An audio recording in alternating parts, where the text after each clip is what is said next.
When you're interacting with customers over the phone, it can be more of a challenge of a conversation than when you're doing it in person, and we've discussed some of the reasons why this is.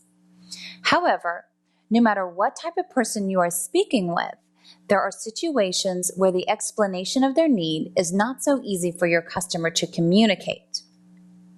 Even when they're prompted with, "How may I help you?" some customers are still not able to clearly express their needs. When this happens, it's up to you to gather the information about the caller's situation. A simple 3-step process known as QLC will help you in your quest to help this customer. QLC stands for question, listen, and confirm. So in talking about QLC, let's start with questioning. Before you begin solving problems for customers, you must find out what those problems are. If the customer isn't expressing or able to express his needs clearly or not volunteering the information, you must dig deeper. Acting on a request without relevant information is frustrating to both you and the customer. You want to ask the right questions in order to get information that you need in order to help the customer. Questions help you gain control over the conversation and focus on the current issue. So good questioning skills not only allow you to be effective on your calls, but also more efficient. You can think of yourself as a doctor trying to diagnose a problem. And like a doctor, you have to ask the right questions, as some symptoms may be similar in different illnesses. The customer may have a request to resolve their issue, but it's up to you to make sure that's exactly what they need, without upsetting the caller and making sure it's within your guidelines to offer them. If you are not able to offer the solution they requested, then at least try to listen for what is important to the customer and offer an alternative solution that will still be a satisfactory result for them. Now we're going to cover 4 types of questions next. There's more than these 4 types, but these are the ones that will be the most useful to you. We're going to cover open-ended versus close-ended, as well as probing and background questions. So open versus close-ended questions. There's several types of questions that are used, including these 2 types. There's also probing and background questions, and each one serves a specific purpose, but we're going to start with close-ended questions. These are good in gathering specific information, and they help to focus the call and speed it up. They also help you to regain control of the call. They have their purpose in diagnosing as well. Use these questions whenever you need a quick answer from the customer, such as a yes or no response. It's usually a 1-word response.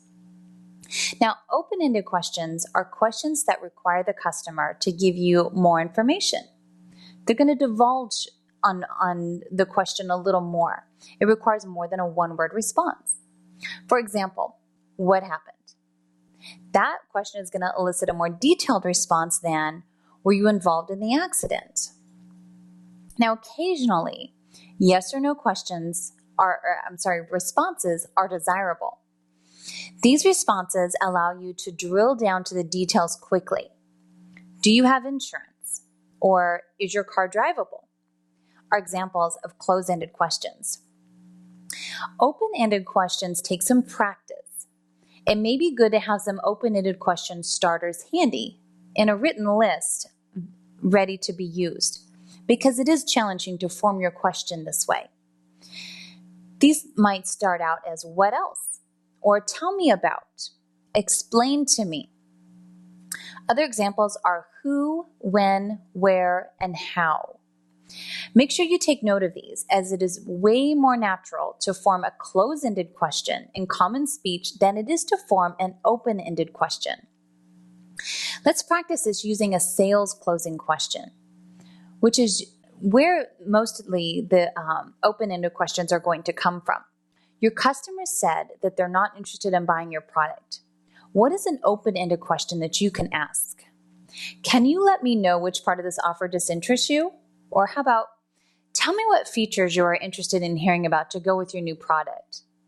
Now, sales questions will be discussed more later, So I just wanted to give you a taste of some examples of when to use an open-ended question. Probing questions. That's what we're going to discuss next. And these are used to probe more information from the caller. And they're very similar to open-ended. And they work best when they're posed as an open-ended question. The goal of a probing question is to get relevant information so that you can identify the problem and work towards solving it. Can you explain how the accident occurred? Is a probing question. These are more specific in the information you're requesting. Now let's discuss background questions.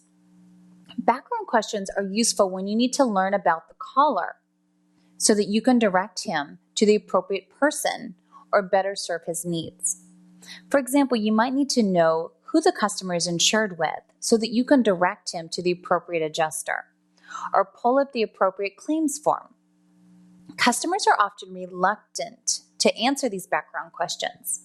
So let the customer know why you need the information and they'll be more willing to give it freely.